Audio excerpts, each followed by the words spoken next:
यह तो एक पड़ाव है, यह तो एक पड़ाव है, मंजिल है अभी दूर। सोच समझ कर रखो कदम, सोच समझ कर रखो कदम। मत घबराओ हुजूर, मत घबराओ हुजूर। नमस्कार साथियों, स्वागत है आपका संप्रेषण में एसएस में। मैं हूं आपका दोस्त डॉक्टर एसएस त्रिपाठी। साथियों, आज बात स्टूडेंट्स के रिजल्ट्स की। जी हाँ साथियों, देश भर के तमाम स्कूल बोर्ड्स के रिजल्ट निकल चुके हैं और जिनके नहीं निकले हैं उनके भी अगले 1-2 सप्ताह में निकलने की पूरी संभावना है। रिजल्ट का सर मिला जुला है, कहीं नरम कहीं गरम। कुछ लोग खुश हैं, कुछ लोग उदास हैं, कुछ लोग उदासीन हैं। कहीं लोग फूलकर कुप्पा हो रहे हैं तो कहीं लोग मुरझाए बैठे हैं। इस प्रकार की तमाम बातें इस समय देश भर में चल रही हैं। तो हम जो वीडियो लेकर आए हैं उसमें हम इन्हीं तमाम बातों में जो उभरते हुए सवाल हैं उनका हल खोजने का प्रयास करेंगे, स्थितियों से निपटने की बात करेंगे। आप सबका स्नेह सानिध्य समर्थन सादर निवेदित है। साथियों, सबसे पहले हम बात करेंगे उन विद्यार्थियों की जिनका रिजल्ट बहुत अच्छा रहा है, उनके आशा के अनुरूप रहा है। तो इन सब विद्यार्थियों को मेरी बहुत बहुत बधाई, शुभकामनाएं। वेल डन, आपने अच्छा किया। लेकिन सचेत भी करना चाहूँगा साथियों कि उन्हें किसी भी प्रकार का ओवर कॉन्फिडेंस नहीं पालना चाहिए, मन में ईगो नहीं रखनी चाहिए और दूसरे विद्यार्थियों को कमतर नहीं आंकना चाहिए। क्योंकि अगर वो ऐसा करते हैं तो उनकी यही ईगो उनके लिए मुश्किल बन जाएगी और वो जो आगे का सफ़र है उनका, वो उनके लिए कठिन हो जाएगा। तो मेरा मानना है वो इस सफलता को सहजता से लें। और इसके अलावा साथियों, उन्हें विचार करना चाहिए कि यह जो शानदार सफलता उन्हें मिली है, यह सिलसिला कैसे आगे बरकरार रखा जाए और अपने रिजल्ट को और बेहतर कैसे बनाया जाए। ध्यान रहे कि आगे भी उन्हें बड़ी बड़ी चुनौतियों से लोहा लेना है और अभी नई नई मंजिलें उन्हें तय करनी है। तो इन सब के लिए मेरी शुभकामनाएं, गुड लक। अब साथियों, बात उन लोगों की जिनका रिजल्ट उनके अनुरूप नहीं रहा या उनके हिसाब से कुछ कम रहा। कोई बात नहीं साथियों, कभी कभी रोहित शर्मा, स्मृति मंधाना भी जल्दी आउट हो जाते हैं, अच्छा स्कोर नहीं कर पाते हैं।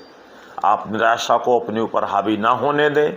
यही एक पड़ाव है और यह पड़ाव आपका पूरा भविष्य तय नहीं करता है। आत्मावलोकन करें, चिंता को दूर रखें, तुलना और ईर्ष्या से बचें। देखें आपके प्रयासों में कहाँ कमी रह गई जिसकी वजह से रिजल्ट कम आया। ठंडे दिमाग से सोचें और फिर आगे बढ़ें। अब आप जानिए कि हमें किन बातों का ध्यान रखना है।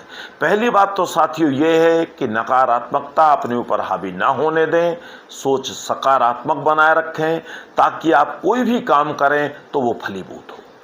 आशावादी बने, गलतियां स्वीकारें और सुधारें, दूसरों पर दोष ना मढ़ें। क्योंकि कई बार होता है जब रिजल्ट कम आता है तो बहानेबाजी शुरू हो जाती है, दूसरों पर दोष मढ़े जाते हैं। ये सब ना करें। आप बहाने ना बनाएं, जिम्मेवार बने, अपना रिजल्ट ना छुपाएं, सच स्वीकारें।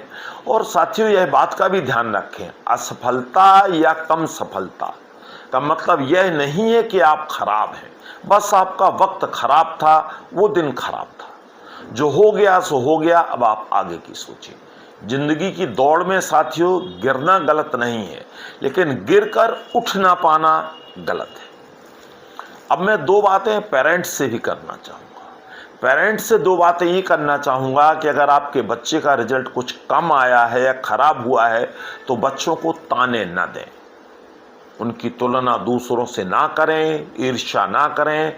बच्चों को संभालें, सहज बनाएं, जिम्मेवार बने। अगर बच्चे का रिजल्ट कुछ कम आया है तो मैं समझता हूँ पेरेंट्स की भी कुछ न कुछ जिम्मेवारी इसमें है, उनका भी कुछ न कुछ रोल इसमें है। कहीं न कहीं उन्होंने भी अपनी जिम्मेवारी शायद पूरी तरह से नहीं निभाई।